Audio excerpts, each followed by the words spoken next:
ওং নম শ্রী ভগবতে নারায়ণায় বাসুদেবায় নম। আজ দেখাবো সিন্নি।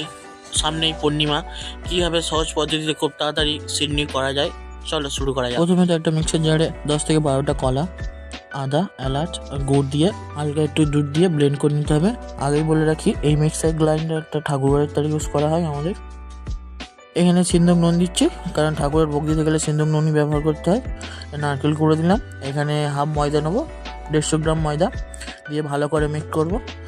150 গ্রাম চাল গুঁড়ো দেবো। এখানে মিক্সারটা বানিয়ে নেবো। এখানে দুধ দিয়ে দিচ্ছি, আপনারা পারলেন দুধ আর ডাবের জলও দিতে পারেন। 10টা কলা, 150 ময়দা, 150 চাল গুঁড়ো, 300 গুড়। আপনারা চাইলে গুড় আর চিনিটাকে হাফ হাফ করে নিতে পারেন, 1:1 করে। এখানে ঘি আর মধু দিয়ে দিচ্ছি। খুব সহজেই সিন্নি রেডি হয়ে গেল।